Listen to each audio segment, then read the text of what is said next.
Assalamualaikum dan salam sejahtera. Ini koresponden TVS, saya Luqman Muhammad yang akan menemani anda untuk 15 minit ini sahaja. Semestinya intipati program ini, kita bawakan perkembangan terkini dari luar negara, pelbagai topik dan isu semasa yang akan kita dapatkan terus daripada koresponden kita. Dan di Amerika Syarikat, kita ada saudara Alfian Zaini. Assalamualaikum, apa khabar Encik Alfian?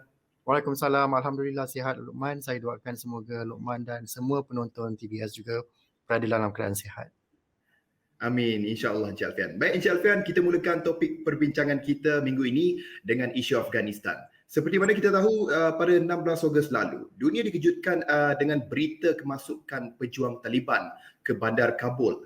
Kebanyakan daripada negara-negara kuasa besar dunia juga begitu terkejut dengan kemarahan pantas Taliban yang menawan Afghanistan dengan hanya mengambil masa beberapa bulan sahaja. Namun majoriti daripada negara-negara kuasa besar mula menghamburkan kemarahan kepada Amerika Syarikat kerana tindakannya mengundurkan tentera dalam skala yang begitu cepat sehingga menimbulkan kelonggaran dari sudut keselamatan dan menyebabkan begitu mudah Taliban menawan Afghanistan. Bagaimana Encik Alfian melihat tindakan Joe Biden ini?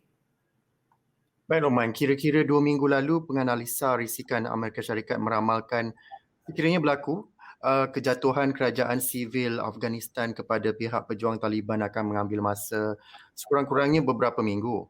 Walau bagaimanapun kita dapat menyaksikan betapa melesetnya jangkaan tersebut apabila pengambil alihan kuasa oleh pihak Taliban cuma mengambil masa beberapa hari yang singkat sahaja. Pada Ahad minggu lalu, pihak Taliban telah menawan semula ibu negara Afghanistan iaitu Kabul hampir 2 dekad selepas tentera Amerika Syarikat mula memerangi mereka.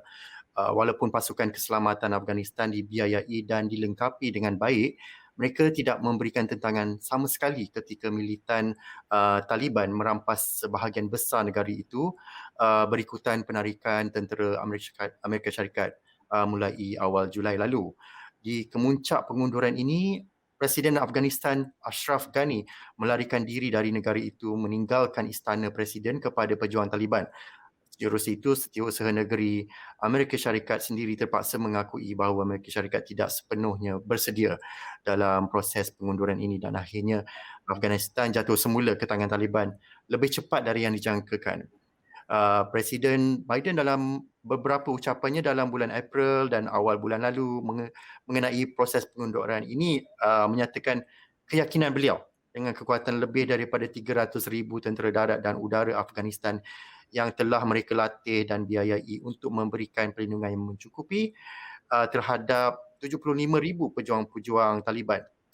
Beliau yakin pisang tidak akan berbuah 2 kali seperti mana yang berlaku semasa pengunduran Amerika Syarikat dari Vietnam 5 dekad yang lalu. Walau bagaimanapun sebaliknya yang telah berlaku. Baik Encik Alfian, seterusnya Encik Alfian. Presiden Amerika Syarikat Joe Biden berikrar akan membawa pulang rakyatnya yang masih terperangkap di Afghanistan. Jaminan diberi gara-gara kesukaran yang dihadapi untuk memindah keluar rakyatnya dan beberapa kumpulan yang layak susulan pengambilalihan Taliban. Kita tahu Biden dikritik hebat. Bukan sahaja negara-negara kuasa besar dunia, bahkan media-media utama di Amerika Syarikat turut mengecam Presiden Joe Biden. Mungkin Encik Alfian mempunyai perincian mengenai perkara ini, Encik Alfian. Benar, Luqman. Biden juga berkata pasukan Amerika Syarikat sudah pun membawa keluar 13,000 orang dari Afghanistan sejak 14 Ogos yang lalu dan 18,000 sejak Julai lalu dengan ribuan lagi akan dipindahkan dengan penerbangan sewa khas yang dikendalikan oleh pemerintah Amerika Syarikat. Presiden Amerika Syarikat itu sebelum ini menyatakan bahawa 31 Ogos ini adalah sebagai tarikh yang akhir untuk membawa keluar sepenuhnya tentera negara itu selepas berada di bumi Afghanistan sejak 20 tahun yang lalu. Ditanya adakah dia mampu membawa keluar semua rakyat Amerika di negara itu memandangkan tarikh itu semakin hampir, Biden mengharapkan dapat berbuat demikian, tetapi ia juga bergantung kepada keadaan semasa dan keputusan komander tentera di lapangan.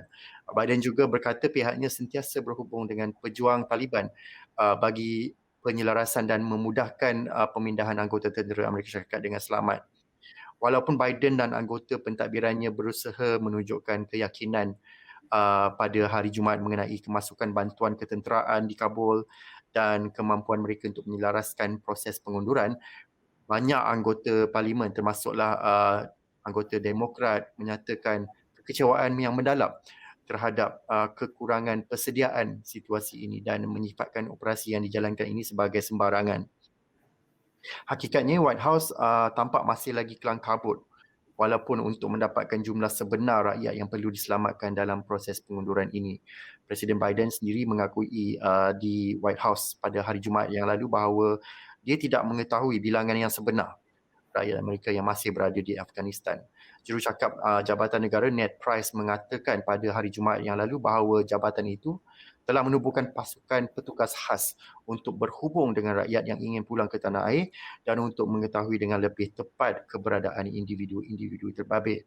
Walaupun dikecam hebat dari pelbagai sudut, Presiden Biden menegaskan bahawa terdapat banyak masa untuk kritikan dan pelbagai sangkaan selepas semua ini berakhir. Tetapi fokus beliau buat saat ini adalah untuk menyelesaikan permasalahan ini, Lokman. Baik, Encik Alfian, koresponden TVS berehat seketika. Kita kembali selepas ini.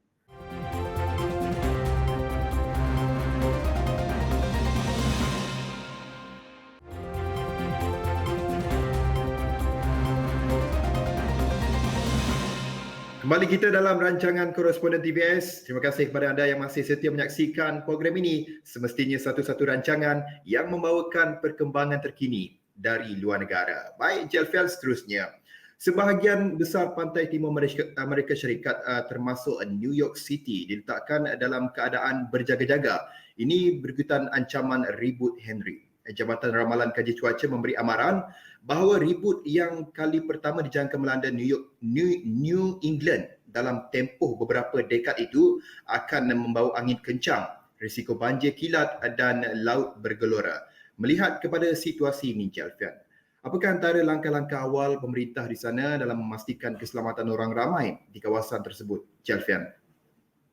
Baik Lokman, taufan yang kini terbentuk di tengah lautan Atlantik dan semakin kuat itu dijangka melanda kawasan pesisiran pantai pada hari Minggu lepas dan berlarutan sehari dua pada minggu ini menurut Pusat Taufan Nasional NHC dalam buletin mereka yang terbaru.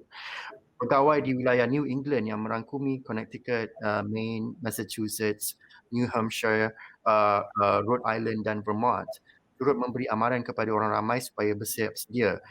Governor Negeri Massachusetts, Charlie Baker, menegaskan agar penduduk sentiasa bersedia berdepan dengan ribut dan sentiasa berwaspada dengan keadaan cuaca setempat.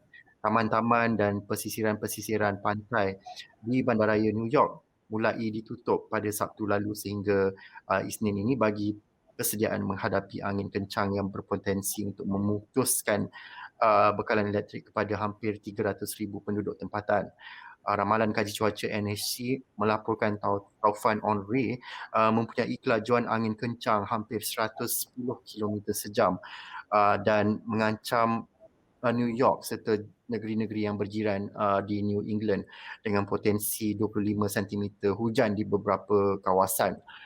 Jurucakap NHC Dennis Feltgen berkata sekiranya kekuatan Henri bertambah seperti yang dijangka, ia akan menjadi taufan pertama melanda New England dalam tempoh 30 tahun.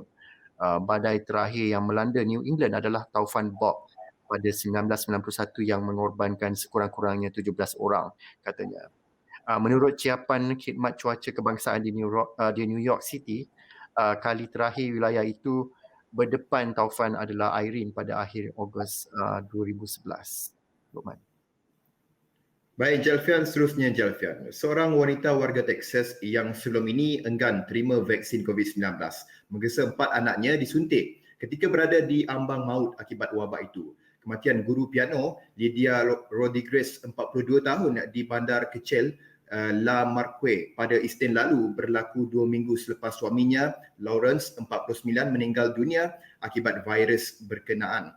Sepupunya Dottie Jonas memberitahu stesen televisyen tempatan bahawa pasangan itu tidak percayakan vaksin dan sudah terlalu lewat ketika Rodriguez mengubah fikiran. Bagaimana Encik Alfian melihat keadaan di sana selepas peristiwa ini berlaku? Adakah peristiwa seperti ini akan membuka mata golongan anti vaksin, Encik Alfian? Baik Lokman, pasangan itu adalah antara puluhan juta rakyat Amerika Syarikat yang masih belum menerima sekurang-kurangnya satu dos vaksin COVID-19 ketika varian Delta menular dengan pantas di seluruh negara ini. Di Texas, varian Delta kini menjadi strain dominan dan jumlah kes kematian melonjak dengan ketara, kebanyakannya dalam kalangan penduduk yang belum bervaksin sama sekali. Susulan lonjakan kes ini, pihak berkuasa Amerika Syarikat meluluskan pemberian suntikan dos ketiga sebagai pelengkap untuk semua penduduk dewasa negara itu yang akan bermula hujung bulan depan. Jones yang juga seorang jururawat berkata beliau telah mencuba meyakinkan Rodriguez untuk mendapatkan suntikan namun tidak berjaya. Katanya, saya sangat kecewa apabila orang ramai masih percayakan maklumat salah yang sedang disebarkan. Maklumat salah ini meragut nyawa orang dan kita perlu menyebarkan kebenaran. Kisah-kisah tragik seperti ini, Lokman, seharusnya kita tularkan dengan lebih hebat di semua media, terutama sekali media sosial, supaya tahap kesedaran di kalangan mereka yang masih berdegil ini meningkat dan berupaya untuk menggesa mereka untuk akhirnya mendapatkan vaksin, Lokman. Baik, terima kasih Encik Alfian atas perkongsian untuk episod kali ini. Topik apakah yang akan kita bawakan pada minggu depan? Sama-sama kita nantikan koresponden TVS.